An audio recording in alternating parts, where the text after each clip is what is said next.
I'm going to go ahead and apologize if you hear any like banging, because we have a maintenance worker coming in like the next few minutes to fix our AC, and I don't really care how loud he is as long as he fixes it, because sleeping last night and how hot it is in my room was not fun. So I apologize for that, but it's to help me.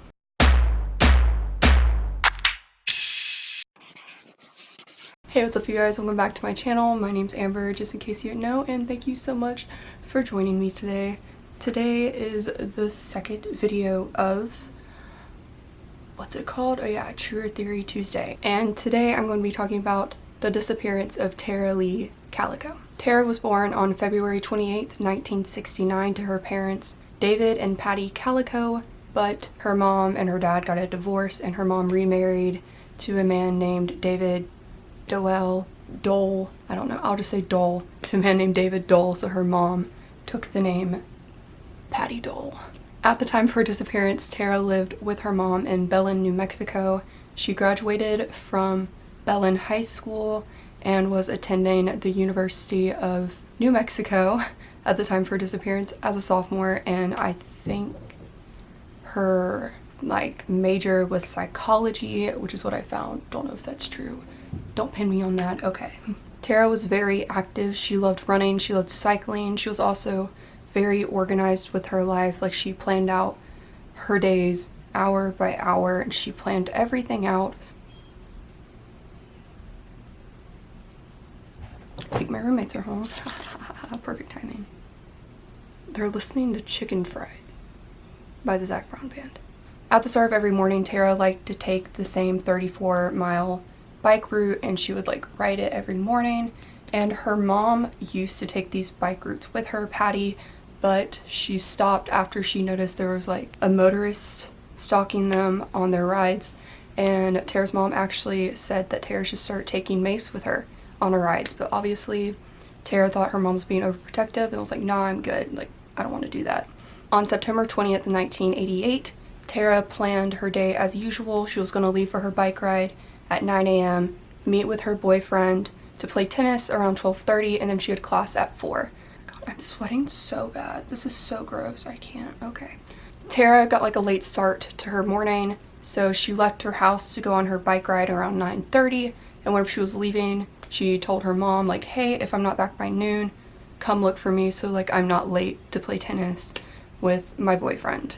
And actually that morning, Tara's bike tire was flat, so she took her mom's neon pink Huffy bike on her ride. Around 12, whenever Tara didn't return home, her mom decided to go look for her, so her mom got all of her stuff together and left their house around 12:05 to go look for Tara. She went up and down Tara's normal route on Highway 47 looking for her, and where if she didn't find Tara, she then contacted the police. The police obviously started searching Tara's route too.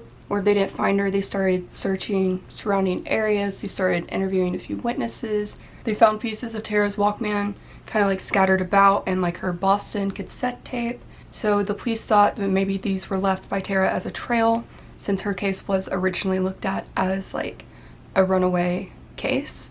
Tara's mom didn't think this at all, because nothing from Tara's room out of the ordinary was missing that would show that she was planning on running away or leaving or moving without telling her mom.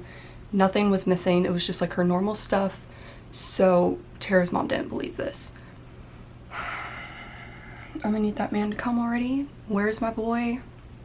I'm sweating and it's gross. Okay. Several witnesses did see Tara that day riding, and none of them said they saw anything out of the ordinary. A few did say they saw an off-white, white, or dirty mid-50s Ford pickup truck kind of either riding alongside her or following her, but that's really the only evidence that we have from that day. The last known sighting of Tara was around 11:45 in Valencia County, which is about 2 miles away from her home. One witness in particular said several people inside the vehicle were harassing Tara after she pulled over her bike. Boys were hanging out of the Ford pickup truck, tugging at her shirt, trying to grab her, and initially 2 witnesses said this just looked like friends just around. It just looked like friends having fun. They were just picking on their friend, and no one really thought of it. They thought maybe it was Tara's dad and like a few friends like helping her, stuff like that, so no one thought to contact authorities until it was too late, because after this Tara did vanish. Tara's case, I don't know if I'm saying it right, is it Tara or Tara? I'm going to keep saying Tara because that's what I've been saying this entire time, but I'm sorry if I'm wrong. Tara's case ran cold for almost 9 months until June of 1989, where a woman shopping at a convenience store 1,400 miles away in Port St. Joe, Florida, found a Polaroid on the ground in like a parking spot. By the type of film that was used to take the photo, they believe that it was taken recently because the type of film wasn't available for purchase until May 1989. The woman who found the photograph said that like a white windowless Toyota cargo van was parked in the spot as she was arriving to the store, and where she walked out, the photo was there. She described the guy in the van as being in his mid-30s, and he had a mustache and everything. With this information, the police set up roadblocks in St. Joe trying to find this vehicle, and they couldn't find the suspect, and we still don't know who that guy is to this day. This Polaroid was broadcasted on a TV show at the time, which would like show current news and everything, called A Current Affair, and one of Patty's friends saw the picture, thought it looked just like Tara, called Patty and was like, you need to check this out. Patty did think that the girl in the photo was Tara because the girl in the photo had a scar on her leg similar to the one that Tara got in an accident when she was younger. She also had a paperback edition of the book My Sweet Audrina by V.C. Andrews laying next to her, which was one of Tara's favorite books. Also in the photo, there was like a young boy laying next to her who looked really similar to the kid who went missing in New Mexico whenever he was on a camping trip with his father named Michael Henley, and this later proved to be not true because the police found his remains like 7 miles away from where he went missing in New Mexico, so the police just assumed he probably wandered off and died from exposure of being in the woods and not from abduction.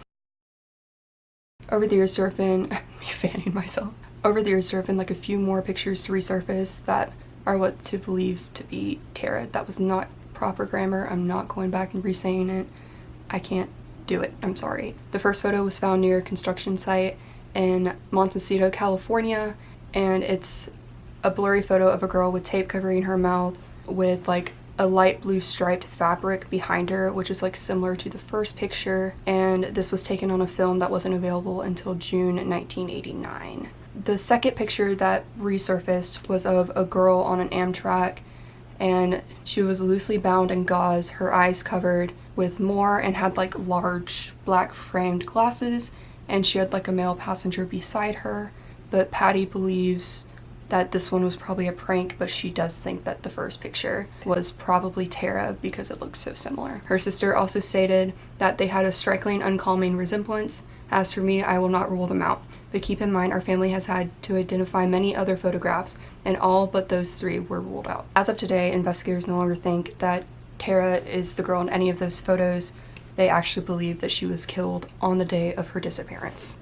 A man named Henry Brown made a deathbed confession to the police that shortly after her disappearance, he had been in the basement of a man named Lawrence Romero Jr., and there he noticed that there was this thing that looked like a body that was wrapped in blue tarp in sort of like a makeshift grave. Romero, a name named David Silva, and a kid with red hair told him that the body was Tara's.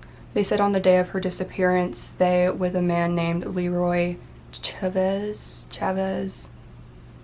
were in the truck, and they noticed her riding her bike along Highway 47, hit her with her truck, and abducted her. They later took her to a grave pit and raped her. When Tara threatened to go to the police, Romero stabbed her while the other boys who were with him held her down. They originally had her body hidden like in a bush, but they later decided to move her to the basement and like hide her there at the time while the searches were like going on, so no one found her, and like it led back to them. Henry told investigators that whenever they told him this, they threatened to kill him if he went to the police with this information, so he held it in until his deathbed to let investigators know. Henry also told investigators he believes after he was told this, they moved Tara's body to a pond near their house, and that her bike and all of her stuff were just thrown into a junkyard.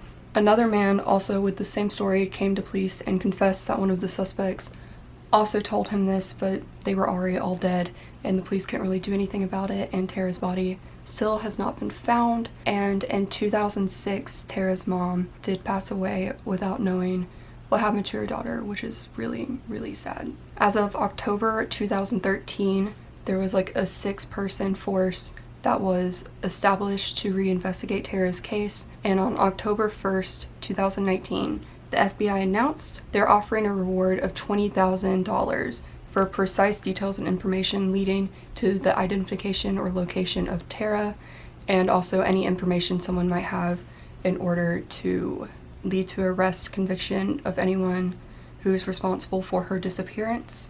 And I'm going to put a picture here of what Tara would look like now. It would be awesome if she were still alive, and if you do see anyone that looks like her, just report it to the police, because you honestly never know. So I'm gonna put that there. I'm really sorry if this video was kind of short, kind of bad. I'm really hot, I'm sweating.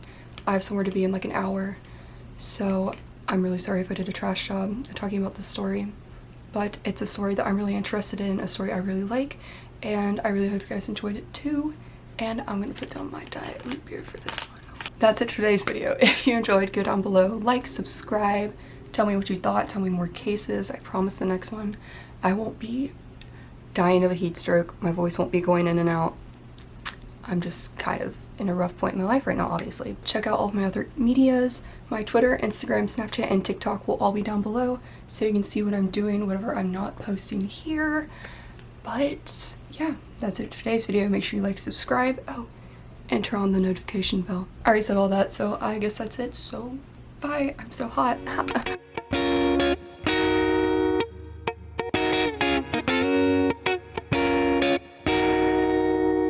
Patty did think that this was Tara in the photo because she had like a similar a paperback edition of My Sweet Audrina. And she also had a paperback edition of the book My Sweet Audrina. Oh my god, I'm so hot. This is making this so hard. I don't know. Do you see how badly I'm sweating? Like, I have a sweat stash. Oh my god. I'm trademarking that. Anyways, okay.